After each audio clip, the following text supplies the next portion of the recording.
ਵਾਹਿਗੁਰੂ ਜੀ ਕਾ ਖਾਲਸਾ ਵਾਹਿਗੁਰੂ ਜੀ ਕੀ ਫਤਿਹ। ਗੁਰੂ ਜੀ ਦਾ ਦੂਸਰਾ ਵਿਆਹ।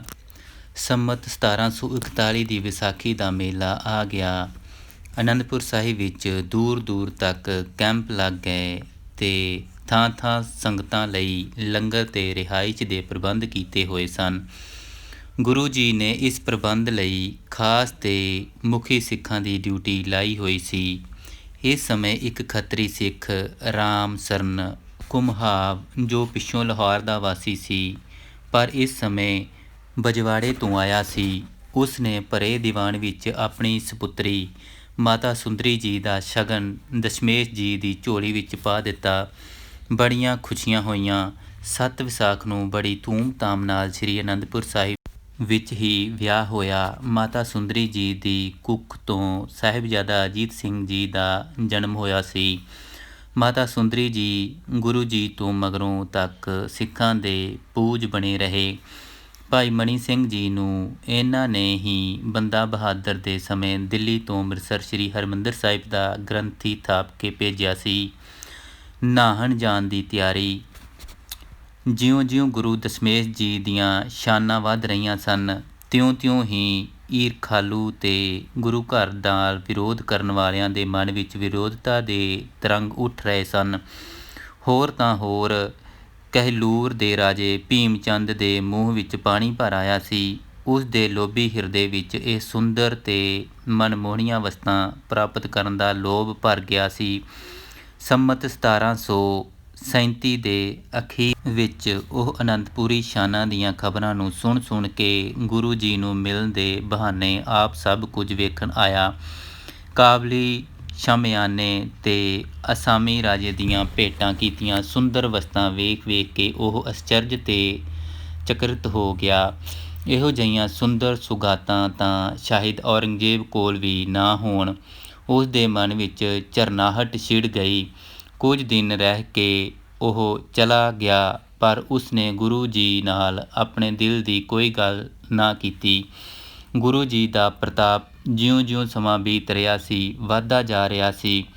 ਇਸ ਸਮੇਂ ਗੁਰੂ ਜੀ 18-19 ਸਾਲ ਦੀ ਉਮਰ ਦੇ ਗੱਭਰੂ ਅਤੇ ਵੀਰ ਬਾਕੇ ਬਲੀ ਜਵਾਨ ਹੋ ਚੁੱਕੇ ਸਨ। ਆਪ ਦੇ ਨਾਲ ਹੁਣ ਤਿਆਰ-ਬਰ-ਤਿਆਰ ਸਿੱਖਾਂ ਦੀ 500 ਦੇ ਲਗਭਗ ਸੈਨਾ ਰਹਿੰਦੀ ਸੀ।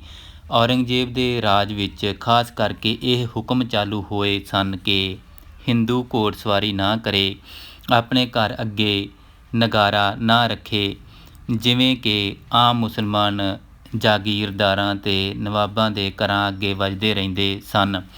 ਬਾਦਸ਼ਾਹ ਦੀ ਪ੍ਰਵਾਨਗੀ, ਜੀ ਹਜ਼ੂਰੀ ਅਤੇ ਅਧੀਨਗੀ ਕਬੂਲ ਕੀਤੇ ਬਿਨਾਂ ਕੋਈ ਅਜਿਹਾ ਨਹੀਂ ਕਰ ਸਕਦਾ ਸੀ।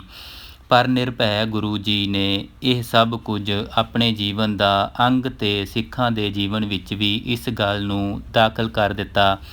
ਬਿਨਾਂ ਹਥਿਆਰ ਅਤੇ ਖਾਲੀ ਹੱਥਾਂ ਵਾਲੇ ਸਿੱਖ ਬਹੁਤ ਵਾਰ ਰਸਤੇ ਵਿੱਚ ਲੁੱਟੇ-ਪੁੱਟੇ ਜਾਂਦੇ ਸਨ, ਪਰ ਹੁਣ ਹਥਿਆਰਾਂ ਦੀ ਚੜ੍ਹਤ ਵੇਖ ਕੇ ਕੋਈ ਨੇੜੇ ਹੀ ਨਾ ਆਉਂਦਾ। ਪਰ ਜਦ ਤੋਂ ਭੀਮ ਚੰਦ ਨੇ ਗੁਰੂ ਗੋਬਿੰਦ ਸਿੰਘ ਜੀ ਤੋਂ ਸ਼ਾਮਿਆਨੇ ਅਤੇ ਪ੍ਰਸਾਦੀ ਹਾਥੀ ਦੀ ਮੰਗ ਕੀਤੀ ਸੀ ਅਤੇ ਗੁਰੂ ਜੀ ਨੇ ਇਹ ਕਹਿ ਕੇ ਨਾ ਕਰ ਦਿੱਤੀ ਸੀ ਕਿ ਇਹ ਸੰਗਤਾਂ ਦੀਆਂ ਸ਼ਰਧਾ ਨਾਲ ਭੇਟ ਕੀਤੀਆਂ ਵਸਤਾਂ ਹਨ, ਇਹ ਗੁਰੂ ਘਰ ਤੋਂ ਬਾਹਰ ਕਿਸੇ ਦੁਨਿਆਵੀ ਲੋੜ ਜਾਂ ਦੁਨਿਆਵੀ ਸ਼ਾਨ ਲਈ ਨਹੀਂ ਦਿੱਤੀਆਂ ਜਾ ਸਕਦੀਆਂ। ਭੀਮ ਚੰਦ ਦੇ ਪਿਤਾ ਤੋਂ ਗੁਰੂ ਤੇਗ ਬਹਾਦਰ ਜੀ ਨੇ ਜ਼ਮੀਨ ਦਾ ਮੁੱਲ ਦੇ ਕੇ ਇਹ ਧਰਤੀ ਖਰੀਦ ਕੇ ਇੱਥੇ ਨਗਰੀ ਵਸਾਈ ਸੀ, ਪਰ ਭੀਮ ਚੰਦ ਨੂੰ ਇਸ ਗੱਲ ਦੇ ਹੰਕਾਰ ਨੇ ਡਾਢਾ ਤੜਪਾਇਆ ਅਤੇ ਦੁਖੀ ਕੀਤਾ ਸੀ ਕਿ ਇਹ ਗੁਰੂ ਇੱਕ ਸਾਧ ਗੱਦੀ 'ਤੇ ਹੈ, ਇਸ ਕੋਲ ਇਹੋ ਜਿਹੀਆਂ ਸੁੰਦਰ ਚੀਜ਼ਾਂ ਕਿਉਂ ਹੋਣ। ਫਿਰ ਇਹ ਸਾਡੀ ਪਰਜਾ ਹਨ, ਸਾਡੀ ਰਿਆਸਤ ਵਿੱਚ ਰਹਿ ਕੇ ਸਾਡੀ ਗੱਲ ਕਿਉਂ ਨਹੀਂ ਮੰਨਦੇ। ਨਾਲ ਹੀ ਉਸ ਨੂੰ ਇਹ ਵੀ ਡਰ ਭਾਸਿਆ ਕਿ ਗੁਰੂ ਬੜਾ ਤਾਕਤਵਰ ਹੁੰਦਾ ਜਾ ਰਿਹਾ ਹੈ, ਕੀ ਪਤਾ ਕੱਲ੍ਹ ਨੂੰ ਇਹ ਸਾਡੇ ਇਲਾਕੇ ਹੀ ਮੱਲ ਕੇ ਰਾਜਾ ਬਣ ਜਾਏ। ਪਰ ਇਹ ਸਾਰੇ ਖਿਆਲ ਉਸ ਦੇ ਗਲਤ ਸਨ। ਉਹ ਤਾਂ ਇੱਕ ਪਿੰਜਰੇ ਵਿੱਚ ਰਹਿਣ ਵਾਲੇ ਪੰਛੀ ਵਾਂਗ ਔਰੰਗਜ਼ੇਬ ਦੀ ਅਧੀਨਗੀ ਦੇ ਪਿੰਜਰੇ ਵਿੱਚੋਂ ਨਿਕਲਣਾ ਆਪਣੀ ਭੁੱਲ ਸਮਝਦਾ ਸੀ।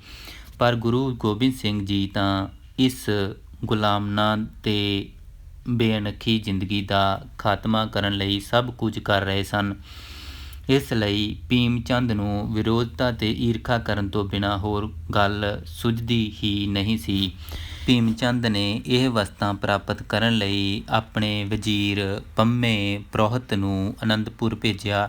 ਚੀਜ਼ਾਂ ਮੰਗੀਆਂ, ਪਰ ਦਿਲ ਵਿੱਚ ਖੋਟ ਸੀ ਕਿ ਜੇ ਗੁਰੂ ਨੇ ਇੱਕ ਵਾਰ ਇਹ ਵਸਤਾਂ ਦੇ ਦਿੱਤੀਆਂ ਤਾਂ ਮੁੜ ਕੇ ਦਿਆਂਗਾ ਨਹੀਂ, ਭਾਵੇਂ ਕੁਝ ਵੀ ਹੋ ਜਾਵੇ। ਪਰ ਅੰਤਰਜਾਮੀ ਗੁਰੂ ਨੂੰ ਕੌਣ ਛਲ ਕਰ ਸਕਦਾ ਸੀ। ਗੁਰੂ ਜੀ ਦੀ ਨਾ ਸੁਣ ਕੇ ਪੰਮੇ ਪ੍ਰੋਹਤ ਨੇ ਭੀਮ ਚੰਦ ਦੇ ਰੋਹਬ ਤੇ ਬਾਦਸ਼ਾਹੀ ਤਾਕਤ ਦਾ ਰੋਹਬ ਦੇ ਕੇ ਗੁਰੂ ਜੀ ਨੂੰ ਡਰਾਉਣਾ ਚਾਹਿਆ, ਪਰ ਨਿਰਭੈ ਗੁਰੂ ਜੀ ਨੇ ਉਸ ਦੇ ਵੱਧ ਘੱਟ ਗੱਲਾਂ ਕਰਨ ਤੇ ਉਸ ਨੂੰ ਧੱਕੇ ਮਾਰ ਕੇ ਤੇ ਬੇਇੱਜ਼ਤ ਕਰਕੇ ਅਨੰਦਪੁਰੋਂ ਕੱਢ ਦਿੱਤਾ।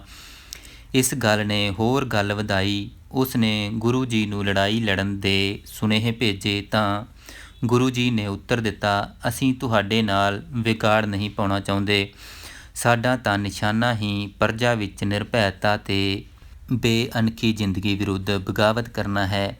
ਪਰ ਜੇ ਤੁਸੀਂ ਸਾਡੇ ਇਸ ਪ੍ਰੋਗਰਾਮ ਵਿੱਚ ਰੋਕ ਬਣੋਗੇ ਤਾਂ ਸਾਨੂੰ ਤੁਹਾਡੇ ਨਾਲ ਵੀ ਲੜਨੋਂ ਡਰ ਨਹੀਂ ਹੈ। ਅਸੀਂ ਧਰਮ ਵਿਰੋਧੀਆਂ ਵਿਰੁੱਧ ਲੜਾਂਗੇ, ਭਾਵੇਂ ਉਹ ਕੋਈ ਵੀ ਹੋਵੇ। ਸੋ ਇਸ ਤਰ੍ਹਾਂ ਹਾਲਾਤ ਲੜਾਈ ਪੜ੍ਹਾਈ ਵਾਲੇ ਹੋ ਗਏ। ਗੁਰੂ ਜੀ ਦੇ ਸਿਦਕੀ ਸਿੱਖਾਂ ਨੂੰ ਤਾਂ ਗੁਰੂ ਜੀ ਦੀ ਆਗਿਆ ਵਿੱਚ ਹੀ ਸਭ ਲੋਕ ਪਰਲੋਕ ਦੇ ਸੁੱਖ ਨਜ਼ਰ ਆਉਂਦੇ ਸਨ।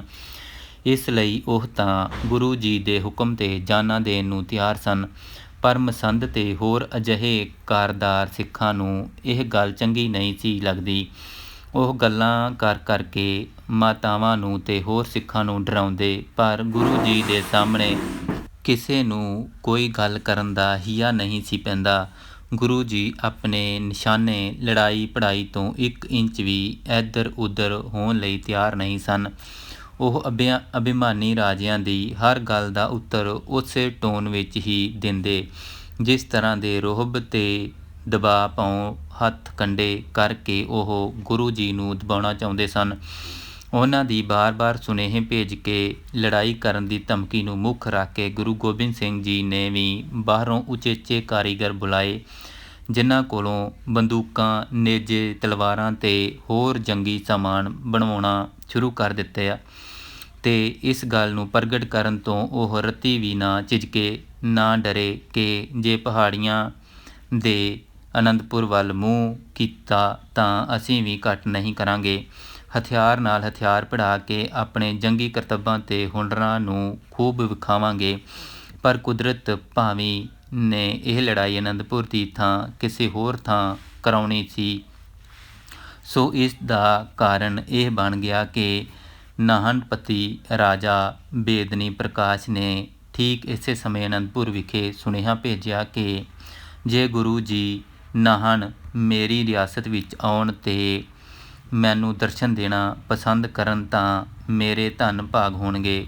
ਸੋ ਮਾਤਾਵਾਂ ਤੇ ਹੋਰ ਸਿੱਖਾਂ ਦੇ ਕਹਿਣ ਤੇ ਗੁਰੂ ਜੀ ਇੱਕਦਮ ਅਨੰਦਪੁਰ ਤੋਂ ਨਾਹਨ ਨੂੰ ਤਿਆਰ ਹੋ ਗਏ।